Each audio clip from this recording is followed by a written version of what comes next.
নিজের সন্তান কোরবানি হয়ে গেছে, উনি নিয়ে এসছে। বিবি শাহরবানী ওনার স্ত্রীকে বলছে, তোমার সন্তানকে অনেক পানি খাইয়ে নিয়ে এসছি, জন্মের মতো পানি, আর কোনোদিন পানি খাইতে চাইবে না তোমার সন্তান। দুজন মিলে তাঁবুর ভিতরে তাদের দাফন করে ফেলে। সব লাশকে পেয়েছিল এজিদ বাহিনী। আলী আসগরের লাশ খুঁজে পাচ্ছিল না, বল্লমদের খোঁচাচ্ছিল, কোথায় আলী আসগর? ছোট্ট বাচ্চা, আরে যা, যে বাচ্চার রক্তে আর আমার নবী পাকের রক্ত বাহিত, সেই বাচ্চাকেও খুঁচিয়ে বের করেছিল এজিদ বাহিনী। এক এক করে সবাই রণে যাচ্ছে, এক এক করে শহীদ হয়ে যাচ্ছে। হঠাৎ দেখলো ইমাম হুসাইন একটা ছোট বাচ্চা রণের দিকে যায়, রণাঙ্গনের দিকে দৌড়ে যাচ্ছে। এই 4-5 বছরের একটা বাচ্চা রণাঙ্গনে যাচ্ছে, বলে বাচ্চাকে ধরে নিয়ে আসো, তো রণাঙ্গনে গেলে শহীদ হয়ে যাবে। ধরে নিয়ে এসছে। বাবা তুমি কেন যাচ্ছ, তোমার পরিচয়? তার আগে তার বাবা শহীদ হয়ে গেছে। শহীদ লাশটা ওনার সামনে, ইমাম হুসাইন পাকের সামনে লাশ। বলে যে আপনার সামনে যে লাশটা পড়ে আছে ওটা আমার বাবা। আমার মা তাবুত থেকে দেখেছে আমার বাবা শহীদ হয়ে গেছে।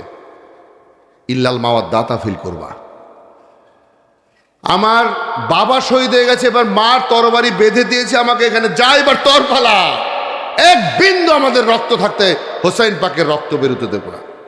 ইয়া আইয়ুহাল্লাযীনা আমানু সাল্লু আলাইহি ওয়া সাল্লিমু তাসলিমা। আল্লাহুম্মা সাল্লি আলা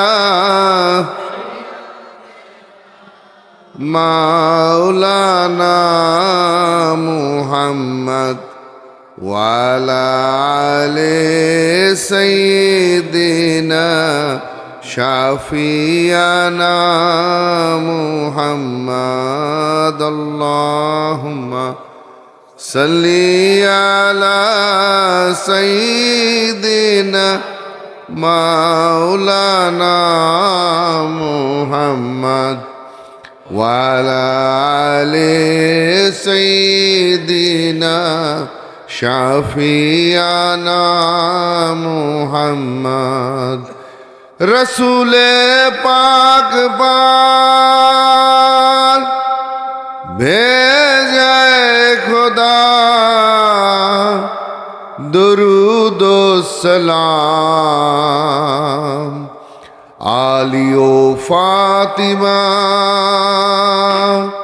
हसन हुसैन पर भी मुदाम। रसूले पाक बार भेजे खुदा, दरूद व सलाम आली व फातिमा, हसन हुसैन पर भी मुदाम। আপনারা ভালো আছেন? ওরস আউলিয়া ও সুন্নি সম্মেলনের আজকে সাবিরা দরবার শরীফে আয়োজিত এই ওরস মোবারকে সর্বপ্রথম আমাকে আমন্ত্রণ জানানোর জন্য আমি দরবার শরীফের পীর সাহেবকে মোবারকবাদ জ্ঞাপন করি। প্রত্যেকবারই আমি আসি। আমাদের হুজুর অত্যন্ত জজমা নিয়ে কিছু কথা বলেছেন, খুব ভালো লাগলো। আল্লাহ পাক সত্য এবং অসত্য, আমি একটা গজল গাবো, তার আগে শুধু একটা কথা বলি। একটা মোবাইল নিয়ে এখানে বসে আছি, ভাইজান আর আমি, আর কোনো লোক নেই এখানে। মোবাইলটা চুরি হয়ে গেল, নয় ভাইজান নিয়েছে নাহলে আমি নিয়েছি। কথা সত্য না মিথ্যা? মানে যে কোনো একজন নিয়েছি, দুজন নিতে পারি না। তো ইসলামে একটা সত্য একটা বাতিল, ঠিক আছে? এই সত্যটাকে যারা নিয়ে এলো, অলি আল্লাহরা নিয়ে এলো এই দেশে, সে অলি আল্লাহদের কথাকে যারা ইনকার করলো, অবিশ্বাস করলো, সেই শ্রেণীর সংখ্যা আজকে বেড়ে গেছে। আমার ভাইজান বলে গেলেন যে আমাদের আলেম নেই, মসজিদগুলো দখল হয়ে গেছে, তাদের আন্ডারে চলে গেছে। একদম সত্য। এবং এই আমাদের রনি ভাইয়া বলেন, সবসময় বলেন, পীর সাহেব কেবলা বলেন যে আমরা ম্যাক্সিমাম এখন উদাহরণ দেই কিতাবুল আন্দাজ, সত্যি তাই, আন্দাজের উপরে কথা বলি। দেখেন, একটা ছোট্ট কথা বলি, বেশি কথা বলবো না। অনেক মসজিদে নামাজ পড়তে যাই, হয়তো সময় হয়ে যায়, জানি না মসজিদ কোনপন্থী মসজিদ, কিছুই জানি না। তা আমি আমার এক মসজিদে নামাজ পড়তে গেছি, তো মসজিদের ইমাম সাহেব বলছে চেপে চেপে দাঁড়ান, যদি চেপে না দাঁড়ান তাহলে না দুই দিকে শয়তান দাঁড়ায়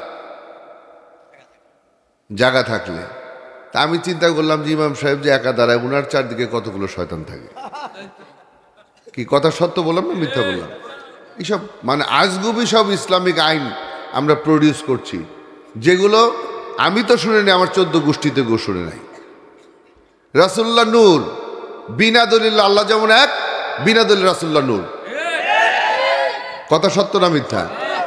রাসূলুল্লাহ যদি নূর না হতো তাহলে সিদরাতুল মুনতাহায় যাওয়ার পর জিবরাইল আমিন বলল আমি আর যেতে পারবো না, আমি নূরে পুড়ে যাব। রাসূলুল্লাহ কি করে গেলেন মাটির তৈরি হলে? শুধু যায়নি, আল্লাহর সঙ্গে মিটিং করে এসছে। কি কথা সত্য না মিথ্যা? তে অন্য নবীরা বললো আল্লাহ একটু দেখা দাও, আর আমার নবী আল্লাহ রাব্বুল ইজ্জতের সাথে মিটিং করে। আর আল্লাহ রাব্বুল ইজ্জত কি করে জানেন? আমার নবীর সঙ্গে কথা বলে, গলা টানে মাওলায়ে কায়নাত মাওলা আলী। যাই হোক, হাবেব সাহেব এসছে, আমি মাসাইবে আজকে বেশি বলবো, বলে শেষ করে দেবো, রাত্রি হয়ে গেছে অনেক। হাবেব সাহেব তো আজকে আমার সঙ্গে আর কারণে দেরি হয়ে গেছে, কোনো কথা বলতে পারেনি। আপনারা জানেন যে একটা আমরা যৌথভাবে একটা পাঞ্জাতনে পাকের উপরে মুস্তাক ভাইয়ের লেখা একটা গজল পরিবেশন করি, ওটা দিয়ে শুরু করি। পঞ্জাতনকে মানার মতো মানো ইমানানো, পঞ্জাতনকে মানার মতো মানো, নামাজ রোজা হজ যাকাত যত করো ইবাদত, নামাজ রোজা হজ যাকাত যত করো ইবাদত, সবার আগে পঞ্জাতনকে চিনো ইমানানো, পঞ্জাতনকে মানার মতো মানো ইমানানো, পঞ্জাতনকে মানার মতো মানো। যিনি সৃষ্টিকুলের মূল, তিনি মুহাম্মদ রাসূল, সেই নবীজির অংশ যাইনো আহলে বায়াতে রাসূল। যিনি সৃষ্টিকুলের মূল, তিনি মুহাম্মদ রাসূল, সেই নবীজির অংশ যাইনো আহলে বায়াতে রাসূল। মৌলা আলী মা ফাতেমা হাসান হোসেন ছাড়া, মৌলা আলী মা ফাতেমা হাসান হোসেন ছাড়া, পাবে না নবীকে কোনো দিন ইমানানো, পঞ্জাতনকে মানার মতো মানো ইমানানো, পঞ্জাতনকে মানার মতো মানো। বেলায়েতের বাদশাহ যিনি, সৃষ্টিকুলের মাওলা তিনি, মুশকিল কুশা হযরত আলী, তিনি যে আউলিয়ার মূল। বেলায়েতের বাদশাহ যিনি, সৃষ্টিকুলের মাওলা তিনি, মুশকিল কুশা হযরত আলী, তিনি যে আউলিয়ার মূল।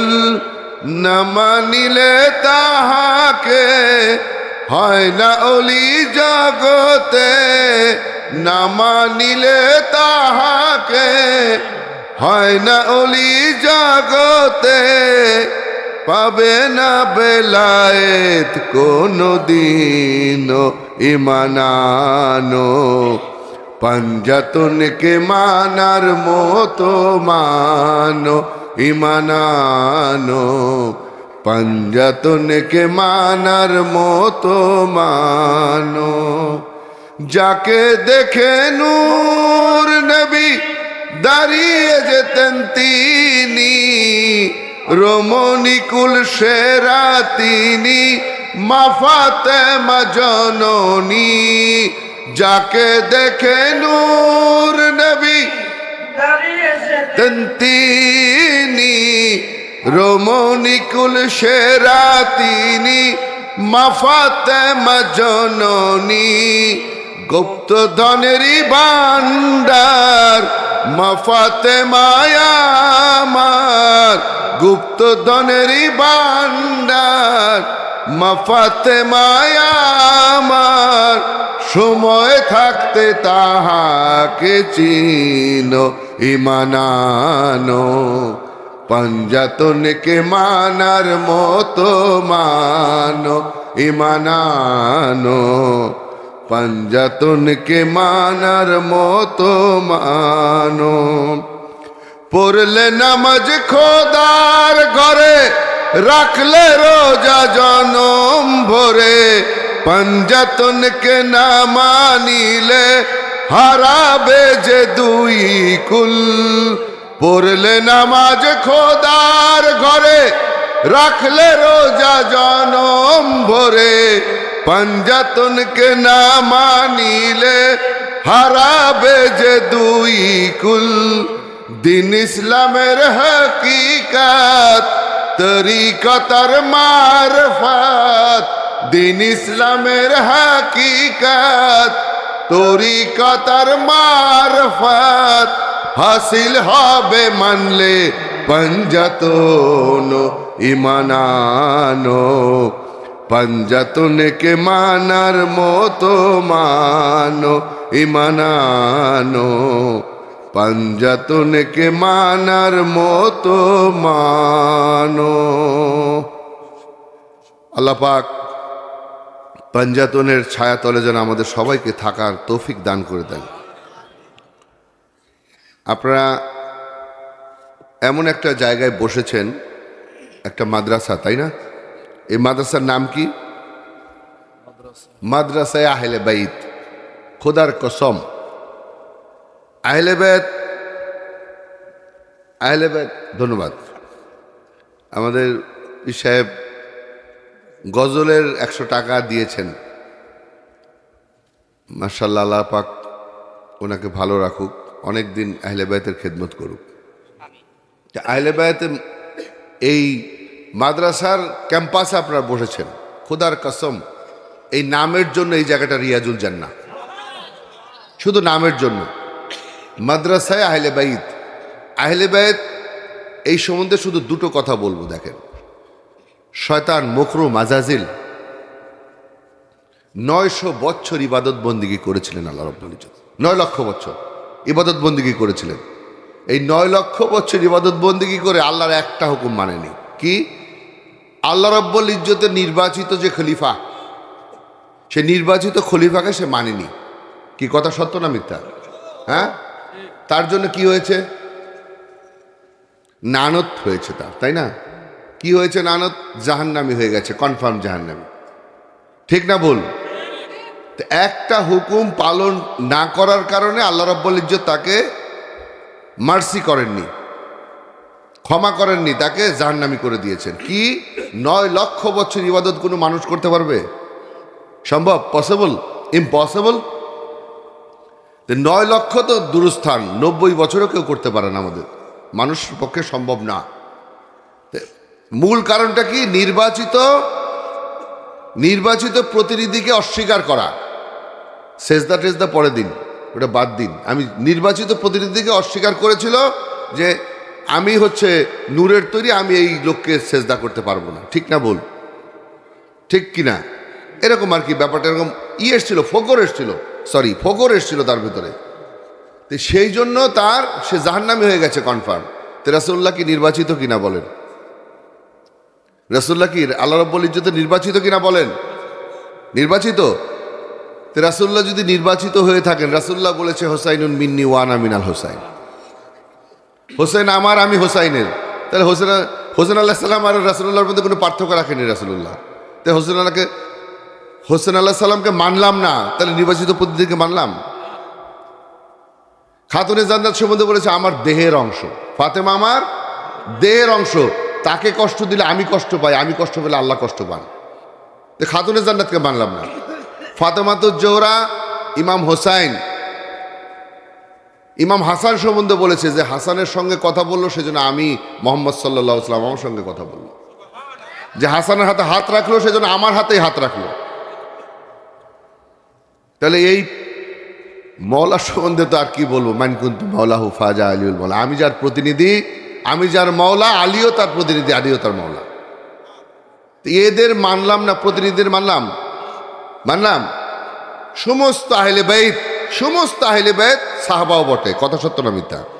হ্যাঁ, কোন সাহাবা আহলে বাইত না, কোন সাহাবা আহলে বাইত না, কিন্তু প্রত্যেকটা আহলে বাইত প্রত্যেকটা সাহাবা। তাহলে সাহাবার একটা স্টার, আহলে বাইতের দুটো স্টার, ভুল না সত্য? তাহলে আল্লাহ রাব্বুল ইজ্জতের গুণকীর্তন করার পর রাসূলুল্লাহর করতে হবে, তারপরে আহলে বাইতের করতে হবে, তারপরে সাহাবাদের কথা বলতে হবে। কি সিরিয়ালটা তাই কিনা? তা আল্লাহর কথা বললাম, রাসূলুল্লাহর কথা বললাম, সাহাবাদের কথা বললাম, আহলে বাইত নাই। তাহলে তো শয়তানের কাঠগড়ায় দাঁড়িয়ে গেলাম। কোথায় দাঁড়ালাম? শয়তানের কাঠগড়ায় দাঁড়িয়ে গেলাম। খোদার কসম, আহলে বাইতকে যে ব্যক্তি ইনকার করবে তার নামাজ, রোজা, হজ, জাকাত আল্লাহ পাক ভালো জানেন। তার প্রমাণ আপনারা জানেন, বাংলাদেশের হাজারো জায়গায় মাহফিল হচ্ছে না? আমি মাসাহিবে চলে যাব, দূর কথা বলেই আমি ওদিকে চলে যাব। হাজার হাজার জায়গায় মাহফিল হচ্ছে। মাহফিলের স্টার্টিং শুনেছি আমি, অনেক জায়গায় গাড়ি নিয়ে যাচ্ছি, দেখা গেল মাহফিল চলছে, স্টার্টিং একটা বক্তা শুরু করলো। কি শুরু করলো? কিয়ামতের মাঠে প্রথম প্রশ্ন করা হবে সালাতের। এটাতে শুরু করে দেয়। কি কথা সত্য না মিথ্যা বলেন? অনেক জায়গায় শুরু করে দেয়, কিন্তু আমরা অত্যন্ত পরিতাপের বিষয়, আমরা কেউই তাকে রিভেন্স দেই না, কাকে বলি না যে প্রথম প্রশ্ন যদি সালাতের হয় ফাইনাল প্রশ্নটা কি জিজ্ঞেস করি কেউ? কেন? ফার্স্ট টার্মিনাল পরীক্ষায় ফেল করলে nothing to do, second terminal পরীক্ষায় ফেল করলে নাথিং টু ডু, ফাইনাল পরীক্ষায় ফেল করলে সামথিং, মানে সে ফেল। কথা সত্য না মিথ্যা? আর যদি কেউ ফার্স্ট টার্মিনাল সেকেন্ড টার্মিনাল পরীক্ষায় ফার্স্ট হলো, ফাইনালে যে ফেল করলো fail, first terminal second terminal পরীক্ষায় ফেল করলো, ফাইনাল লেগে ফার্স্ট পাস করলো, সে পাস। কি কথা সত্য কিনা? তা আমার যদি প্রথম প্রশ্ন হয়ে থাকে সালাতের, এটা কি বলা হয় যে একমাত্র প্রশ্ন? তিরমিজি শরীফের একটা হাদিস শরীফ দিয়ে বলেন নাকি? তো এই হাদিসটা রাসূলুল্লাহর হাদিস, যে প্রথম প্রশ্ন করা হবে সালাতের, একমাত্র প্রশ্ন করা হবে সালাতের, এটা একবারও বলা হয়নি। না সত্য না মিথ্যা? তাহলে যদি প্রথম প্রশ্ন থেকে থাকে তাহলে শেষ প্রশ্ন আছে কি না? কিন্তু শেষ প্রশ্নের খবর তো আমরা জানি না। যদি প্রথম প্রশ্ন সালাতের হয়, ধরে নেন, আমি এই কথাটা প্রত্যেকটা মাহফিলে বলি, এই জন্য আজকেও বলছি, আমি মওলার কথা না বলে আমি রাসূলুল্লাহর কথা বলিনি আজকে, কারণ সময় কম। রাসূলুল্লাহর কথা নিশ্চয়ই বলে গেছেন, অনেকেই বলেছেন, আমার ধারণা অনেকেই বলে গেছেন। আর ভাইজান তো পীর মুরিদি নিয়ে বলেছেন, অলি আল্লাহদের নিয়ে বলেছেন। অলি আল্লাহদের তো এখন তো অলি আল্লাহরাই সব। রাসূলুল্লাহ আছে নাকি এখানে? আছে, কিন্তু আমাদের দেখার ক্ষমতা নেই। আছে কিন্তু আমাদের দেখার ক্ষমতা নেই। রাসূলুল্লাহ সাল্লাল্লাহু আলাইহি ওয়াসাল্লাম বলেছেন, আল্লাহ রব্বুল ইজ্জত রহমত দেনেওয়ালা, আমি মোহাম্মদ বন্টন করনেওয়ালা। বলেছেন কিনা বলেন? আল্লাহ রব্বুল ইজ্জত রহমত দেনেওয়ালা, আমি মোহাম্মদ বন্টন করনেওয়ালা। বন্টন করনেওয়ালা সেই ব্যক্তি অবশ্যই আমাদের দেখছে, দেখে দেখে রহমত দিচ্ছে। কথা সত্য না মিথ্যা? একটা শয়তান, একজন শয়তান, অন্য জায়গায় চলে গেছি আমি, একটা শয়তান যদি একই মুহূর্তে সারা পৃথিবীর লোকে অসহসা দিতে পারে কিনা? শয়তান পারে কিনা? শয়তান কি 1000 না 2000 না 3000? একজন সারা পৃথিবীর লোকে অসহসা দিতে পারে, একই সময় দিতে পারে। আমার রাসূলুল্লাহ এরকম 10টা পৃথিবীর মানুষকে এক সময় রহমত দিতে পারে। মিথ্যা না সত্য বলেন? মোহাম্মদ না হতে তো কুছ ভি না হতা, রাসূলুল্লাহ না হলে কিছুই হতো না, না চাঁদ হতা না সুরজ হতা। মোহাম্মদ না হতে তো কুছ ভি না হতা। রাসূলুল্লাহ না হলে কিছুই হতো না। रसूल सल्लल्लाहु अलैहि वसल्लम खुदा नहीं, खुदा से जुदा नहीं, खुदा नहीं, खुदा से जुदा नहीं। এইটাই আমাদের আকীদা। কি কথা সত্য না মিথ্যা? মাটি না, নূর নূর নূর, জাতি নূরে পয়দা রাসূল খুদা সাল্লাল্লাহু আলাইহি ওয়াসাল্লাম। প্রথম প্রশ্ন করা হবে সালাতের। তাহলে ফাইনাল প্রশ্ন তো আছে নাকি? দেখুন আপনারা যে এইখান দিয়ে যদি আপনারা কি সেতু, পদ্মা সেতুতে যান, তাহলে একটা ওই ভাঙা একটা জায়গা আছে মালেগ্রাম, আছে না? ওইখানে গেলে টোল নেয়। টোল কি টোল নেয়? সেটা ব্রিজের টোল না, রোডের টোল নেয়। 130 টাকা প্রাইভেট কারে বা মাইক্রোবাসে, বড় গাড়িতে কত নেয় আমি জানি না। 130 টাকা টোল নেওয়ার পরে ধরে নেন ওইটা সালাতের টোল। উদাহরণ, জাস্ট ফর এক্সাম্পল, সালাতের টোল দিলেন, এবার আপনি চললেন গাড়ি নিয়ে। এইবার যখন ব্রিজের গোড়ায় যাবেন, তখন দেখবেন আরেকটা স্ট্যান্ড পড়ে গেছে সামনে, পড়ে কি না? ভাই আমি তো টোল দিয়ে এসেছি মালেগ্রামে, আবার এখানে টোল কিসের? ওইটা রাস্তার টোল দিয়েছেন, মানে এই পর্যন্ত আসার টোল দিয়েছেন। এখন আপনার এই ব্রিজ পার হলেই মনে করেন ব্রিজ পার হলেই জান্নাত। এইটা পার হতে গেলে আবার টোল দেন, কত? 1300, কোথায় 130, কোথায় 1300। এবং সেই টোল কি? এটা হাদিস শরীফের টোল না, এটা কোরআনের টোল। কি বুঝতে পেরেছেন? হাদিস শরীফের টোল না, এটা কোরআনের টোল। কি টোল? যে 1300 টাকা দাও, তাহলে তোমার স্ট্যান্ডটা উঠবে, তুমি এই ব্রিজটা পার হয়ে যাবে, পার হলেই জান্নাত। মানে ঢাকাটাই জোরে নিলাম জান্নাত। কথা বুঝতে পেরেছেন? তাই ফেরেশতারা কনফার্ম হয়ে গেছে কারা জান্নাতি কারা জাহান্নামী, কারা জান্নাতি কারা জাহান্নামী কনফার্ম হয়ে গেছে। জান্নাতীদের নিয়ে ফেরেশতারা যাওয়ার জন্য রেডি হয়ে গেছে, জাহান্নামীদের জাহান্নামে নেওয়ার জন্য ফেরেশতারা রেডি হয়ে গেছে। আল্লাহ রাব্বুল ইজ্জত তখন বলবেন, ওয়াকিফুহুম ইন্নাহুম মাসুলুন, ওয়াকিফুহুম ইন্নাহুম মাসুলুন। সূরা সাফফাতের 24 নম্বর আয়াত। এটা আমার কথা নয়, আলুসি বাগদাদি। কে বলেছেন? আলুসি বাগদাদি তাফসিরে রুহুল মানিতে উল্লেখ করেছেন। তাফসিরে রুহুল মানিতে উল্লেখ করেছেন। কার রেওয়াত দেওয়া বরাদ দেওয়া আছে? ইবনে আব্বাস, রাসূল সাল্লাল্লাহু আলাইহি ওয়াসাল্লামের চাচতো ভাই ইবনে আব্বাসের বরাদ দেওয়া হয়েছে। ইবনে আব্বাসের যতগুলো হাদিস শরীফ এসছে, এখানে বড় ভাই জানা আছেন, উনি জানেন যে ইবনে আব্বাসের কোনো হাদিসকে কেউ হাদিসে মৌজু জাল বলতে পারেনি। কি কথা সত্য না মিথ্যা? তো ইবনে আব্বাসের বরাদ দেওয়া আছে। আলুসি বাগদাদি বলছেন যে কনফার্ম হয়ে যাবে, সব হয়ে যাওয়ার পর আল্লাহ রাব্বুল ইজ্জত যে থামো, আমার একটা শেষ প্রশ্ন আছে, কিয়ামতের মাঠে শেষ প্রশ্ন। আল্লাহ রাব্বুল ইজ্জত স্বয়ং বলবেন, ফেরেশতাদের বলে যে জিজ্ঞাসা করো এরা জীবদ্দশায় আলীর বেলায়েতকে বিশ্বাস করেছিল কিনা। কি সুবহানাল্লাহ বলবেন একবার? এরা জীবদ্দশায় আলীর বেলায়েতকে বিশ্বাস করেছিল কিনা, আহলে বাইতের মহব্বত ছিল কিনা। ফাইনাল প্রশ্ন। কারণ কি জানেন? সব জায়গায় আহলে বাইত আগে, কোন জায়গায় আহলে বাইত পেছনে নাকি বলেন?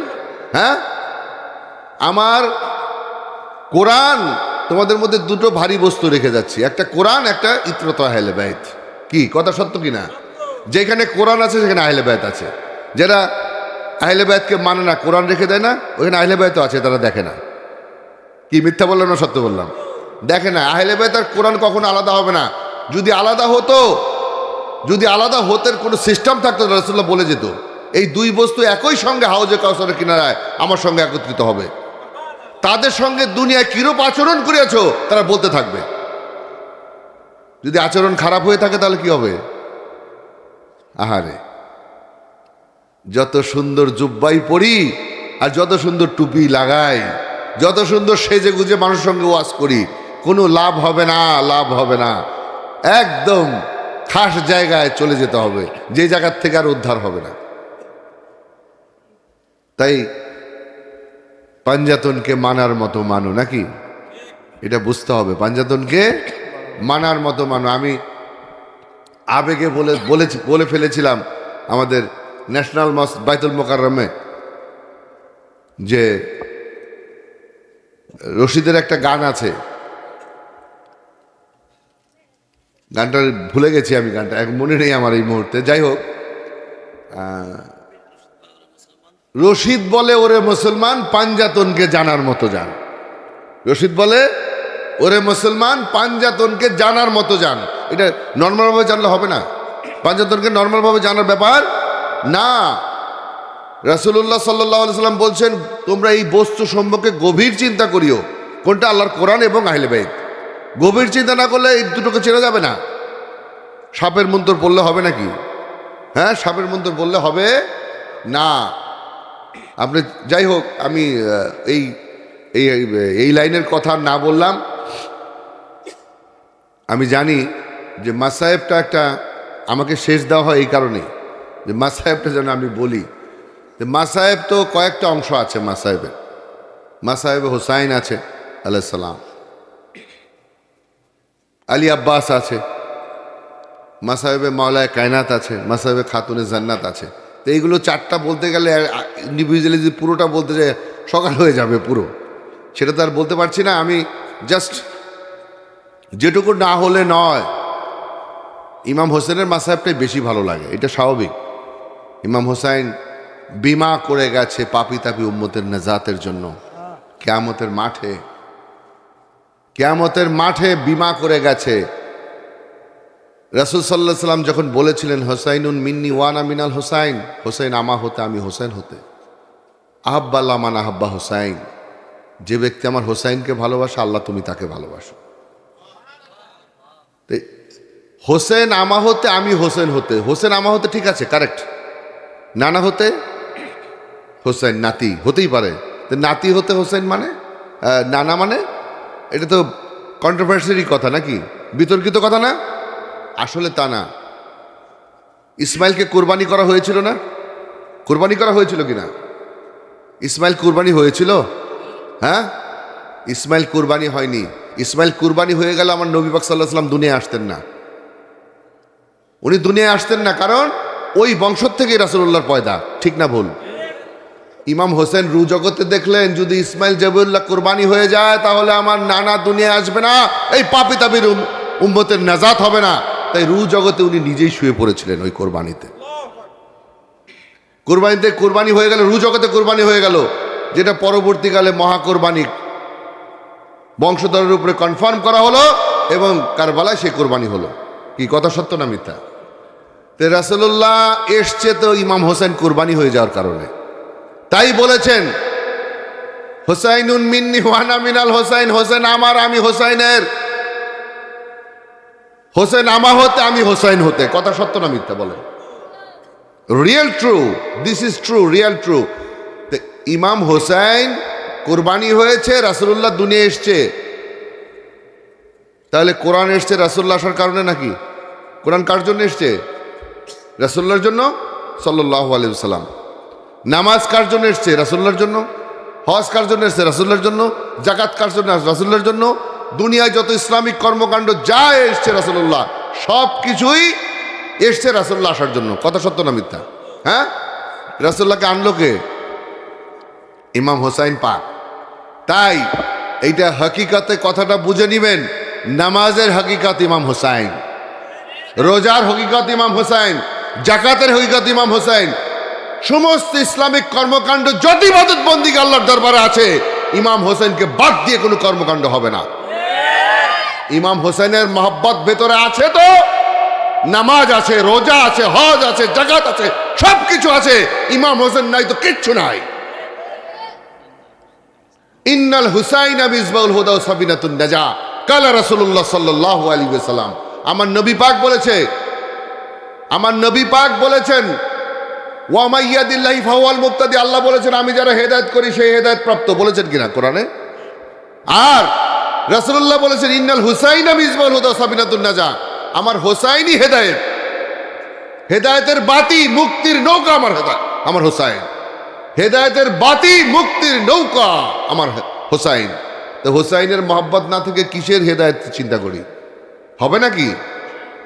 রাসূলুল্লাহ তো একটা কথা আল্লাহর কথা ছাড়া বলেননি, বলেছেন? হ্যাঁ, তো রাসূলুল্লাহ বলে ফেললেন যে আমার হোসাইনই মুক্তির নৌকা। তাহলে কিভাবে হোসাইনকে বাদ দিয়ে, আহলে বায়তকে বাদ দিয়ে আমরা অন্য জায়গায় যেতে পারি? সেই ইমাম হোসাইনের কুরবানি হয়ে গেল 10ই মুহররম কারবালায়, তাই না? আল্লাহর কাছে লাখো কোটি শুকরিয়া যে ইমাম হোসেনের কদমে আমি যেতে পেরেছি, ওনার জিয়ারতে যেতে পেরেছি। কারবালা আমি জানি না এখানে কয়জন গেছেন। কারবালায় কোনো হাসি নেই। কারবালায় যে যায় হাসিটা চলে যায় তার কাছ থেকে। কারবালার কখনো হাসি পায় না। কারবালায় যাওয়ার সঙ্গে সঙ্গে হাসি উড়ে চলে যায়। যখন ইমাম হোসাইন পাকের কদমে কেউ যায়, আহারে খোদার কসম পৃথিবীর কোনো কথা মনে থাকে না। পৃথিবীর কোনো কথা মনে থাকে না ইমাম হোসেনের কদমে গেলে। এবং মনে হয় যে সারা জীবন যদি ওনার কদমে কাটিয়ে দিতে পারতাম। আর যা বলবেন একই ফিলিংস সবার, যা বলবেন ইমাম হোসেনের চরণে মনে হচ্ছে উনি রেসপন্স করছে, কথা বলছে, উনি বলে দিচ্ছে কি হবে কি হবে না। যত লোকের কাছে জিজ্ঞাসা করি একই ফিলিংস। এক ওয়াক্ত নামাজে কমপক্ষে 2 লক্ষ লোক নামাজ পড়ে, 2 লক্ষ লোক সেজদা করে। এর কারণ কি জানেন? ইমাম হোসাইন বলেছিল যে আমার রওজা যে জিয়ারত করবে, কারবালার জমিনে যে মাথা রাখবে ওই ব্যক্তি নিষ্পাপ হয়ে যাবে। তাই ওনার রওজা জিয়ারত করে রেডি হয়ে যায়। জোহরের সময় আসে, আসর পরে, আসরের সময় আসে, মাগরিব পরে, মাগরিব এশা পরে তাহাজ্জুদ করে ঘরে যায়। এরকম লোক আমি দেখেছি 4 ঘন্টা 5 ঘন্টা 6 ঘন্টা ইমাম হোসেনের কদমে বসে থাকে। যাই হোক, 8ই মুহররম, 8 মুহররম আলী আব্বাস সমস্ত কিছু শেষ হয়ে গেছে। খবুজ, খুরমা, পানি কিছুই নেই, আর তাঁবুতে আর কিছু নেই। ইমাম হোসেনের তাঁবুটা একটু সামনে, আর অন্য তাঁবুগুলো একটু পেছনে। মহিলাদের তাঁবু আরো পেছনে। এই মহিলাদের পাহারা দিয়ে রেখেছে আব্বাস আলমদার। কথা বুঝতে পেরেছেন? আলমদার উনি পাহারা দিয়ে রেখেছে। উনি এমন শক্তিশালী যোদ্ধা ছিল আব্বাস আলমদার যে উনি নিচে দাঁড়িয়ে, মানে জমিতে দাঁড়িয়ে একটা উলঙ্গ তরবারি নিয়ে 40 জনের সঙ্গে যুদ্ধ করতে পারতেন। তারা সবাই অর্শে আহত, মানে ঘোড়ার উপরে ওঠা মানুষ, তাদের সঙ্গে 40 জনের সঙ্গে একা যুদ্ধ করতে পারতো এবং কখনো এই 40 জন জিততে পারতো না তার সঙ্গে। এমন যোদ্ধা ছিলেন উনি। এই জন্য মহিলাদের দায়িত্ব ওনাকে দেওয়া হয়েছিল। মহিলাদের যে জায়গাটা সবাইকে ঘেরে রেখে উনি গেটের মধ্যে 2টো তাঁবু করে, এই 15 ফিট হবে, এই তাঁবু করে একবার ওই তাঁবুতে যেতেন, একবার এই তাঁবুতে আসতেন। আর তরবারির ধার দিয়ে মওলা হোসেনকে বলতেন আকা। আকা মানে প্রভু। আহারে কি বলতেন? আকা। আকা যদি আমাকে সুযোগ দিত, আমি তো একাই যথেষ্ট। 8 মুহররম যখন সব শেষ হয়ে যায়, তখন সব বাচ্চারা চলে আসে। কারবালায় যে বাচ্চারা ছিল সব চলে এসে বলল যে চাচা যান, পানি শেষ হয়ে গেছে, খবুজ শেষ হয়ে গেছে, খুরমা শেষ হয়ে গেছে, পানির যন্ত্রণায় আমরা থাকতে পারছি না, আপনি যদি একটু পানি এনে দিতেন। আলী আসগর দোলনায় ছটফট করছে। আলী আসগর দোলনা, 6 মাসের শিশু, বিবি শহর বানুর স্তনের দুধ শুকিয়ে গেছে। এই অবস্থা কারবালায়, হাহাকার পড়ে গেছে কারবালায়। এমন সময় বলল ঠিক আছে, আমি দেখছি, আমার আকা যদি যেতে দেয় আমি যাব, তবে আমি যদি তোমাদের জন্য পানি না নিয়ে আসতে পারি, আমি এই চেহারার তোমাদের দেখাবো না।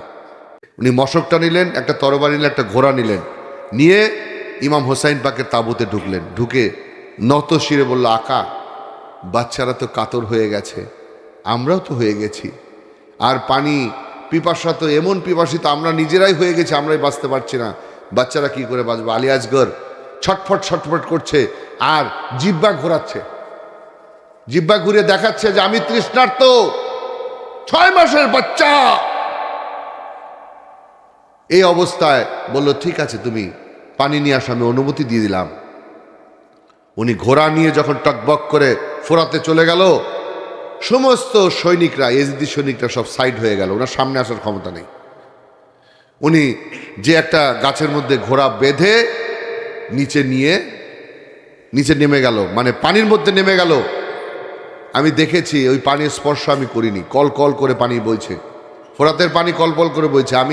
আমার বাবার আমি যে আবার ব্যাক করে চলে এসেছি যে এই পানি তো ইমাম হোসেন স্পর্শ করেনি, কবুল করেনি, নেয়নি, আমি কি করে এই পানি ধরি? তো উনি নামলেন, আব্বাস আলমদার নামলেন, নেমে হাঁটু পানির মধ্যে নেমে পুরো, এখনো ঘাটটা আছে, সারাক্ষণ আব্বাস আলমদারের কথা বলতে থাকে। ওইখানে একজন একজন করে সিরিয়ালি বলতে থাকে, মানে ঘটনাটা বলতে থাকে।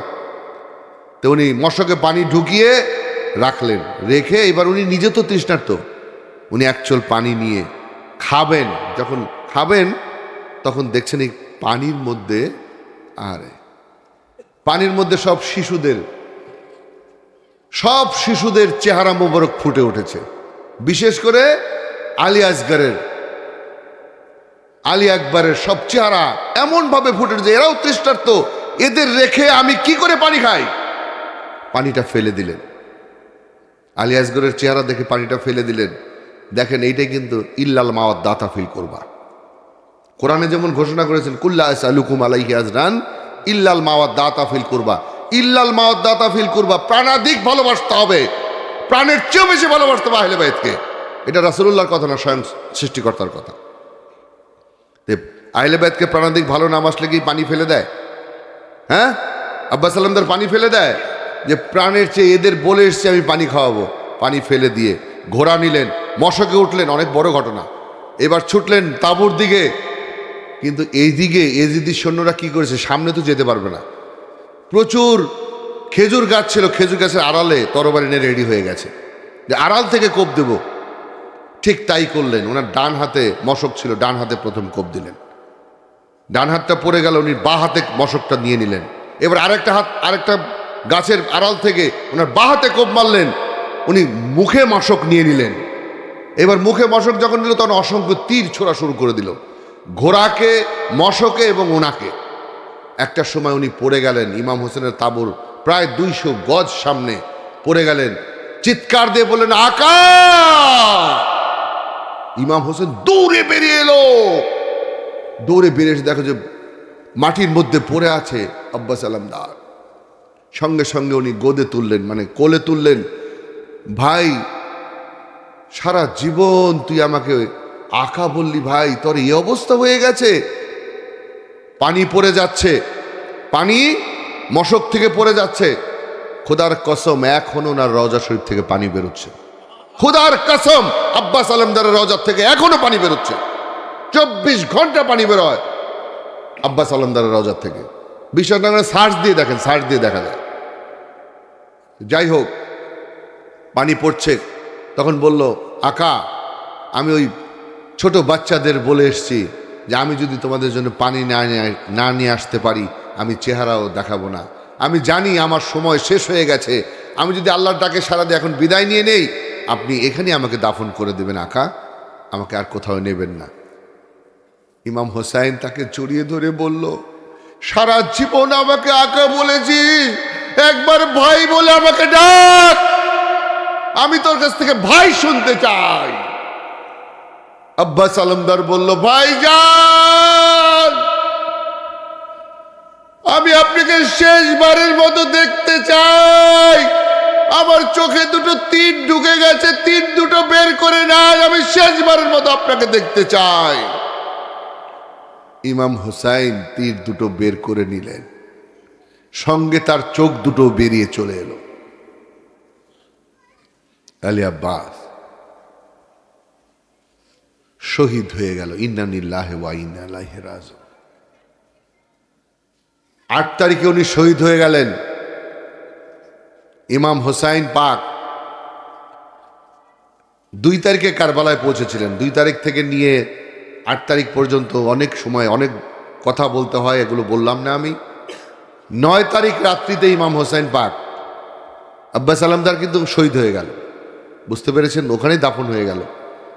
আপনারা যদি যান দেখবেন ওপরে আব্বাস আলমদারের একটা রওজা আছে, খুব সুন্দর, কিন্তু যেই রওজা থেকে পানি বেরোচ্ছে সেটা কিন্তু নিচে অরিজিনাল রওজাটা, এবং ইমাম হোসেন পাকের রওজা সেম, উপরে একটা রওজা, ভেতরে একটা রওজা। ওই ভেতরের রওজাটা সবাই যেতে পারে না। আমরা যে কোনোভাবে আল্লাহ আমাদের সহায় হয়েছিলেন ওনার কদম মোবারকে যাওয়ার। আমরা 2 জনের রওজাকেই দেখেছি, আল্লাহ পাক দেখিয়েছেন। তো যাই হোক, ইমাম হোসাইন পাক 9 মুহররম রাত্রিতে, 9 মুহররম রাত্রিতে সবাইকে নিয়ে বসলেন। 2000 মতান্তরে 3000 ওনার সঙ্গে মানুষ, 2000 মতান্তরে 3000 সবাইকে নিয়ে বসে বললেন যে কালকে যে যুদ্ধ হবে কালকে যে যুদ্ধ হবে ওই যুদ্ধে এজিদরা শুধু আমার সের চায়, আর কিচ্ছু চায় না। আমাকে শুধু চায়, আর কাউকে চায় না। আপনারা যারা ধন সম্পদ লুট করতে এসছেন, আগে কি গলিমাতে জমা হতো না? যে হেরে যেত তার সম্পত্তি সব নিয়ে নিত। আপনারা যারা ধন সম্পত্তির লোভে এসছেন, আপনারা নিশ্চিত থাকেন আমরা যুদ্ধে হেরে যাব, আমাদের সব কিছু গুড়া চিনিয়ে নিয়ে যাবে। যারা ধন সম্পত্তি এসছে তারা চলে যেতে পারেন, এক শ্রেণী উঠে চলে গেল। যে আপনারা বসে আছেন, কয় শুনেছি রাসূলুল্লাহ বলেছে আপনার সঙ্গে যারা শহীদ হবে তারা নাকি সবার আগে জান্নাতি হবে। বলে তাই তাই যদি হয়ে থাকে, কে শহীদ হতে হবে না? আমি হোসাইন কথা দিলাম, বেহেশতের যুবকদের সর্দার। যারা জান্নাতের জন্য এসছেন তাদের জান্নাতে না নিয়ে আমি জান্নাতে যাব না। আপনারা চলে যেতে পারেন। এবার দুই শ্রেণী চলে গেল, যারা জিনিসপত্র নেওয়ার জন্য এসেছিল তারাও চলে গেল, যারা জান্নাতে যাওয়ার জন্য এসেছিল তারাও চলে গেল। এবার গুটি কয়েক লোক, 93 মতান্তরে 104 জন লোক বসে আছে। যে আপনারা বসে আছেন কি, কেন বসে আছেন? নিশ্চয়ই আমার চেহারা মোবারক দেখে মনে হচ্ছে, চেহারা মোবারক দেখে মনে হচ্ছে যে আমার উপরে মহব্বত এসছে। এই মহব্বতের টানে আপনারা বসে আছেন। বসে থাকার দরকার নেই, এই ল্যাম্পগুলো বন্ধ করে দাও, মশালগুলো বন্ধ করে দাও, হয়ে যাক, অন্ধকার হয়ে যাক, আপনারা চলে যাবেন, আমার দিকে তাকাতে হবে না। অন্ধকার করে দিল সবাইকে। কিছুক্ষণ বাদে আবার ল্যাম্পগুলো জ্বালিয়ে দেওয়া হলো। মশালগুলো জ্বালিয়ে দিয়ে দেখলো যে ওই কজন বসেই আছে। What is the reason behind it? আপনারা বসে আছেন তার মানে? আকা আকা আপনি যখন লাইট বন্ধ করে দিয়েছেন আমরা সবাই হাত তুলেছিলাম, হাত তুলে বলেছি হে আল্লাহ রাব্বুল ইজ্জত, আমরা ধন সম্পদও চাই না, আমরা জান্নাতও চাই না, আমরা হোসেনের নুসরাতকারী হয়ে বেঁচে থাকতে চাই, হোসেনের সাহায্যকারী হয়ে বেঁচে থাকতে চাই। হোসেন যে জায়গায় থাকবে আমরাও সেই জায়গায় থাকবো। হোসেন পাকের রক্ত যে পর্যন্ত আমাদের রক্ত থাকবে, হোসেন পাকের রক্ত বেরোতে দেব না। কি হলো? টেস্টে অ্যালাউ হয়ে গেল তারা। কি হলো? ইমাম হোসাইনের আজাদারি হিসেবে টেস্টে অ্যালাউ হয়ে গেল। জান্নাতের লোভ করেনি, ধন সম্পদের লোভ করেনি। আহারে, কোথায় ছিলাম আমরা? আমার মনে হয় যে এখন আবার কারবালায় চলে যাই, এখন মনে হয়। তাই বলা হয়েছে প্রত্যেকটি ভূমি কারবালা, প্রত্যেকটা দিনই আশরা। যদি প্রত্যেকটা ভূমিকে আমরা কারবালা মনে করি, প্রত্যেকটা দিনকে আশরা মনে করি, নিশ্চয়ই ইমাম হোসেনের গোলাম হয়ে বেঁচে থাকতে পারবো। তারপর এক এক করে সকালবেলা, পরের দিন সকালে, এর মধ্যে হুর ইবনে ইয়াহিয়া নাম শুনেছেন? হুর ইবনে ইয়াহিয়া তার ঘোড়াকে খাওয়াতে যাচ্ছে রাত্রিতে। সে কিন্তু এজিদের মানে সেনাপতি। সে হুর ইবনে ইয়াহিয়া খাওয়াতে যাচ্ছে। হুর ইবনে ইয়াহিয়ার মানে ঘোড়া খাচ্ছে না। ঘোড়া একবার ইমাম হোসেনের তাঁবুকে দেখে আবার নিচু হয়ে যায়। তো ওনার সন্তান এবং ওনার স্ত্রী তাঁবুর থেকে বেরিয়ে এসে বলছে, তুমি কি এখনো বুঝতে পারছো না হোসাইন পাক হচ্ছে সত্য আর আমরা হচ্ছে মিথ্যা, মিথ্যার দলে। চলো এখনো সময় আছে, ওনার কাছে ক্ষমা চেয়ে নিচ্ছি। তখন উনি বুঝতে পারলো, ঘোড়া তখন মানে খুশি হয়ে গেছে। এইবার যখন তারা মনস্থির করলো যে আমরা যাব, তখন ঘোড়া খাওয়া শুরু করলো। এইবার ওনার কাছে গেলেন রাসূলুল্লাহ। ইমাম হোসেন তো এইভাবে মিটিং করতেছিল তাঁবুর ভিতরে। বাইরে দেখে যে ঘোড়ার আওয়াজ, আরও ছেলে মেয়ের আওয়াজ। বললো দেখো তো কে? কলে হুর ইবনে ইয়াহিয়া এসছে। হুর ইবনে ইয়াহিয়া তো এজদের একজন সেনাপতি, সে কেন আসবে? তখন রাসূল সাল্লাল্লাহু আলাইহি ওয়াসাল্লামের ইমাম হোসেন পাকের সাথে যারা ছিল তারা বলতেছিল যে মনে হয় এটা এজিদ বাহিনীর কোনো নতুন কৌশল। না, কয় ডেকে আনো, নতুন কৌশল না, ডেকে আনো। ডেকে এনেছে, কয় আকা। সে বলছে মওলা আমি ভুল করে ফেলেছি, আমরা বুঝতে পারিনি, কিন্তু বোবা ধন আমার গোরা বুঝতে পেরেছে আপনি হক আর আমরা বাতিল। আপনি আমাকে কবুল করে নেন, আমার সন্তানকে কবুল করে নেন, আমার স্ত্রীকে কবুল করে নেন। কালকে প্রথম আপনার পক্ষে আমি ওদের সঙ্গে যুদ্ধে লড়তে যাব, আপনার পক্ষে যাব, এজিদের বিপক্ষে যাব। এজিদের কি সেনাপতি হয়ে বললো ঠিক আছে, তোমাকে আমি কবুল করে নিলাম। আপনি বুঝে নেন, যদি মানুষ ভুল বুঝে, আল্লাহ রাব্বুল ইজ্জত বলেছে ভুল বুঝে, নিজের ভুল ছিল এটা বুঝে যে ব্যক্তি তওবা করবে, আল্লাহ সঙ্গে সঙ্গে কবুল করে নেবে। কি কথা সত্য না মিথ্যা? ঠিক হুর ইবনে ইয়াহিয়াও তাই করলো, ভুল বুঝতে পেরেছে এবং বুঝতে পেরেছে ইমাম হোসাইন হক। কি সত্য না মিথ্যা? তাই উনি ইমাম হোসাইন পাকের দলে চলে এসছে, রেখে দিয়েছেন। উনি প্রথম যুদ্ধে গিয়েছিলেন, উনি ফার্স্ট। তারপর আরেকটু রাত্রি হয়ে গেছে, দেখলো কারবালার জমিনে কে যেন ঝাড়ু দিচ্ছে, কে যেন ঝাড়ু দিচ্ছে। একজনকে পাঠালো, ইমাম হোসেন দেখে আসো তো কি এত রাত্রিতে কোন বুড়িমা, মনে হচ্ছে একটা বুড়ি ঝাড়ু দিচ্ছে। তো যে দেখে যে ঝাড়ু দিচ্ছে, বললো আপনি কে, আপনি এত রাত্রে এসে কারবালা ঝাড়ু দিচ্ছেন, কালকে তো এখানে যুদ্ধ হবে। আমি খাতুনে জান্নাত মা ফাতেমাতুজ জোহরা, আমি আমার সন্তানের এইখানে আমার সন্তানকে শিরুচ্ছেদ করবে, আমার সন্তানের উপর অত্যাচার হবে, সে মাটিতে লুটিয়ে পড়বে, তাই মাটির মধ্যে কাটা কুটা থাকতে পারে, আমি ঝাড়ু দিয়ে দিচ্ছি আমার সন্তান যেন ব্যথা না পায়।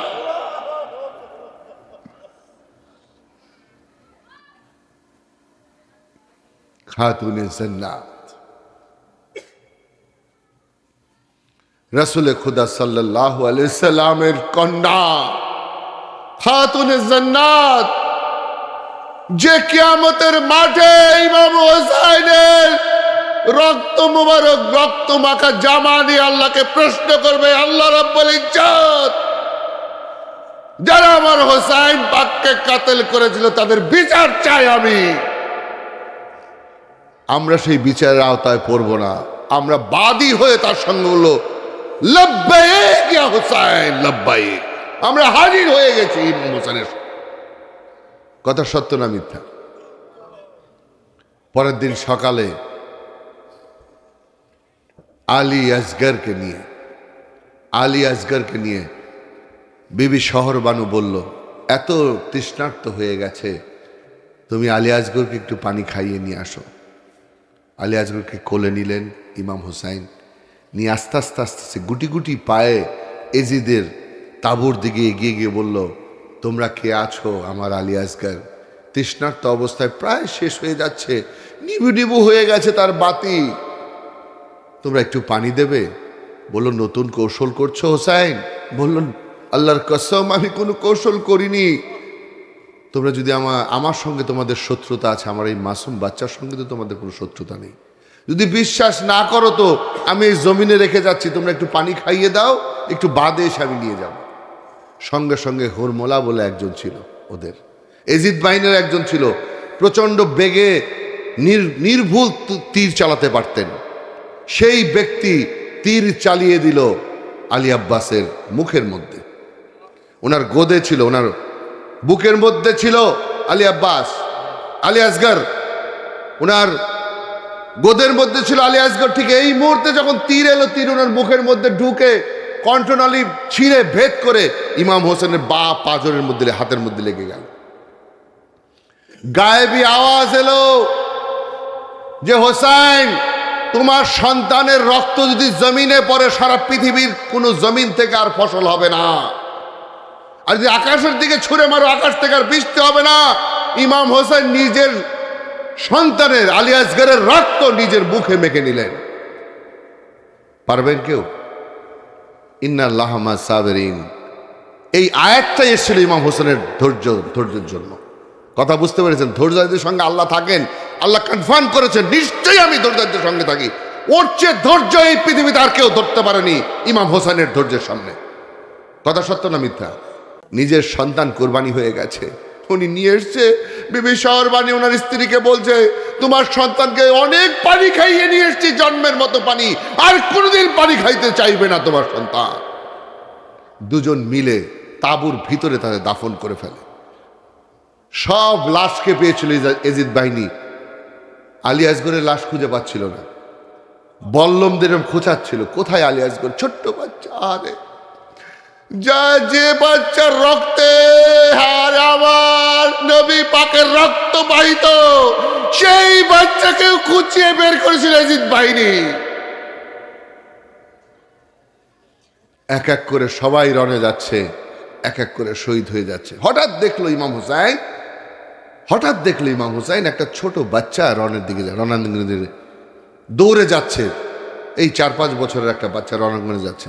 বলে বাচ্চাকে ধরে নিয়ে আসো, তো রণাঙ্গনে গেলে শহীদ হয়ে যাবে। ধরে নিয়ে এসছে। বাবা তুমি কেন যাচ্ছ, তোমার পরিচয়? তার আগে তার বাবা শহীদ হয়ে গেছে। শহীদ লাশটা ওনার সামনে, ইমাম হোসেন পাকের সামনে লাশ। বলে যে আপনার সামনে যে লাশটা পড়ে আছে ওটা আমার বাবা। আমার মা তাবুত থেকে দেখেছে আমার বাবা শহীদ হয়ে গেছে। ইল্লাল মাওয়াদ দাতা ফিল করবা, আমার বাবা শহীদ হয়ে গেছে, এবার মার তরবারি বেঁধে দিয়েছে আমাকে, এখানে যা এবার তর ফালা, এক বিন্দু আমাদের রক্ত থাকতে হোসাইন পাকের রক্ত বেরোতে দেব না। মহব্বত বুঝতে পেরেছেন? মহব্বত বুঝতে পেরেছেন? এইভাবে সবাই শেষ হয়ে গেল। আমি কিন্তু খুব সংক্ষেপে বললাম কথাগুলো। এবার কার পালা? এবার হোসাইন পাকের পালা। হোসাইন পাকের পালা এবার শহীদের। ইমাম হোসাইন জয়নুল আবেদিনের কাছে গেলেন। অসুস্থ জয়নুল আবেদিন কাছে যেয়ে বলল, বাবা রাসূলুল্লাহ যে পাগড়ি আমার মাথায় লাগিয়ে দিয়েছে আমামা আমি ধূলিসাৎ হতে দেব না। রাসূলুল্লাহর যে এলম আমার ভেতরে আছে, আমার বাবার যে এলম আমার ভেতরে আছে, আমার মায়ের যে এলম আমার ভেতরে আছে, বাবা আমাকে জড়িয়ে ধর, আমি সিনায় সিনায় দিয়ে যাচ্ছি তোমাকে।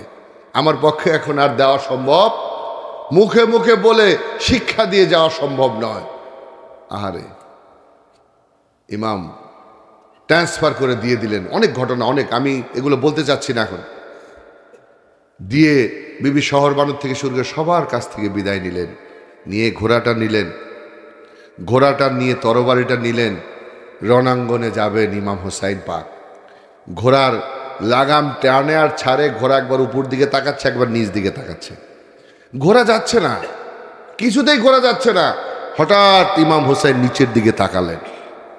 তাকিয়ে দেখলেন বিবি সকিনা ওনার সন্তান ঘোড়ার দুটো পাকে জড়িয়ে ধরে বলছে, এই ঘোড়া তুমি আমার বাবাকে নিয়ে যেও না, আমার বাবা যে রণাঙ্গনে এখানে শহীদ হয়ে যাবে, আমি কার বুকে মাথা দিয়ে ঘুমাবো?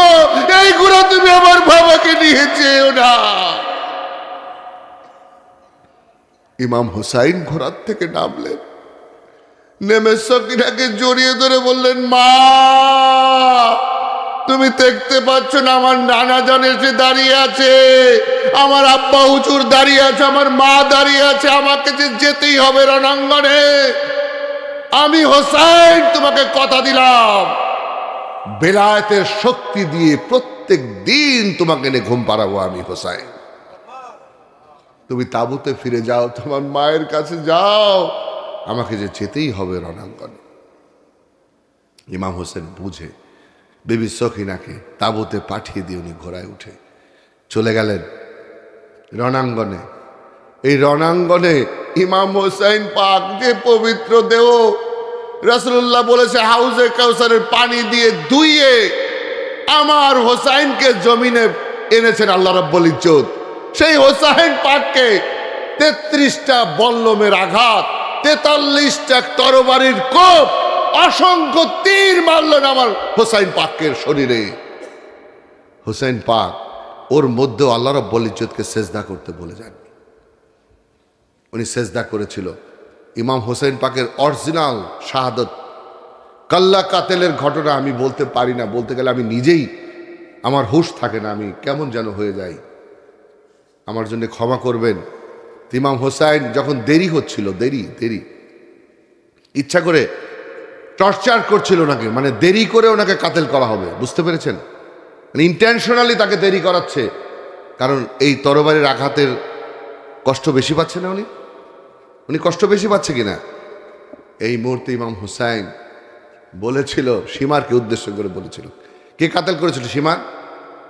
সীমার কর নিরীক্ষণ, শিওরে কাঁদছে একজন, মানে রাসূলুল্লাহ সাল্লাল্লাহু আলাইহি ওয়াসাল্লাম। সীমার কর নিরীক্ষণ, শিওরে কাঁদছে একজন, জ্বলছে যে চাঁদের মতো, বলে সীমার আসিয়াছি অনেকক্ষণ।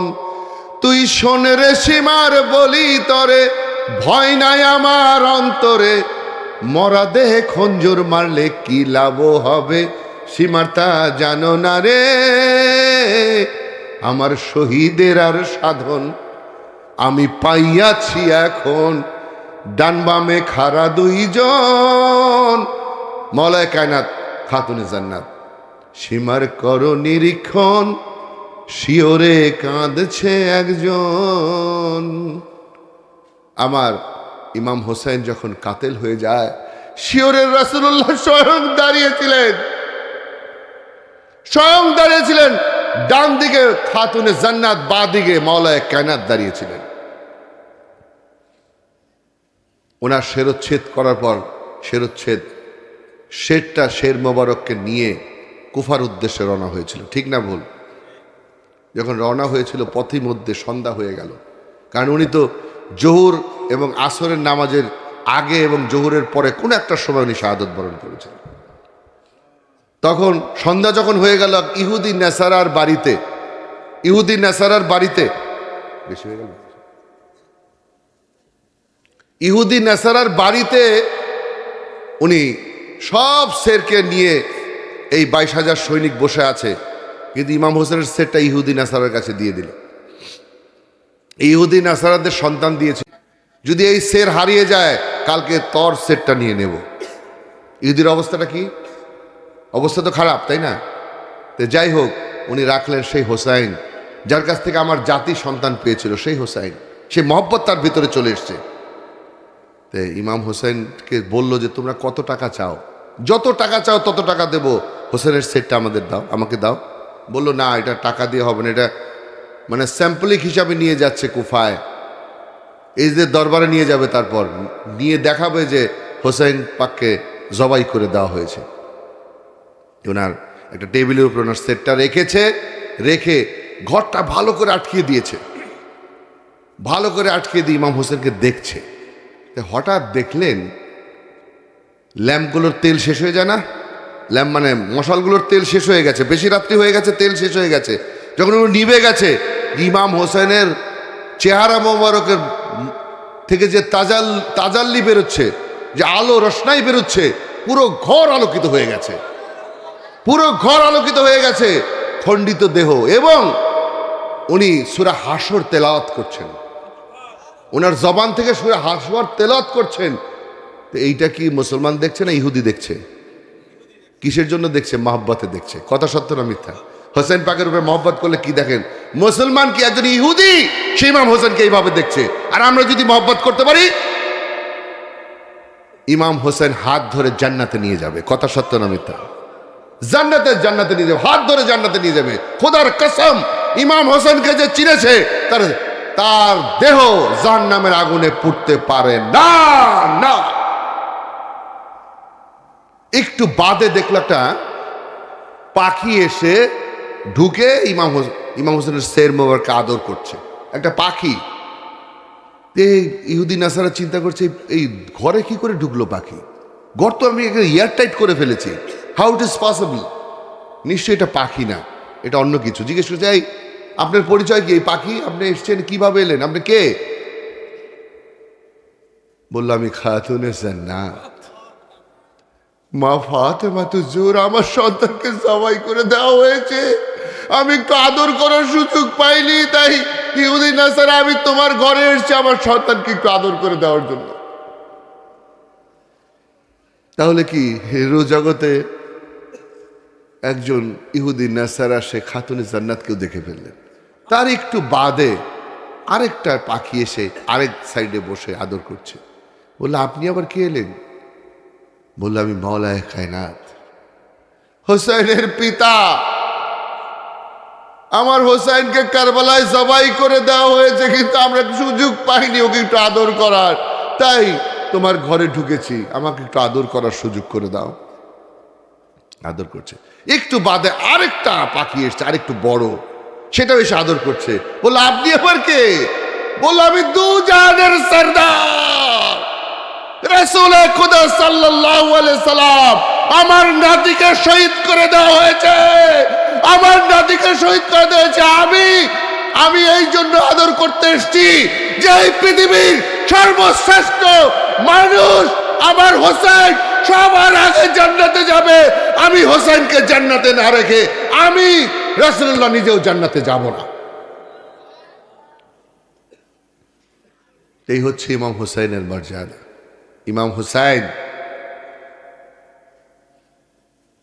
ইমাম হুসাইনকে বোঝা, ইমাম হুসাইনকে জানা, ইমাম হুসাইনের আজাদারি করা, নুসরাত করা, এটা ভাগ্যের ব্যাপার। আল্লাহ পাক আমাদের সবাইকে ইমাম হোসেনের নুসরাতকারী, সাহায্যকারী হিসেবে বেঁচে থাকার তৌফিক দান করুন।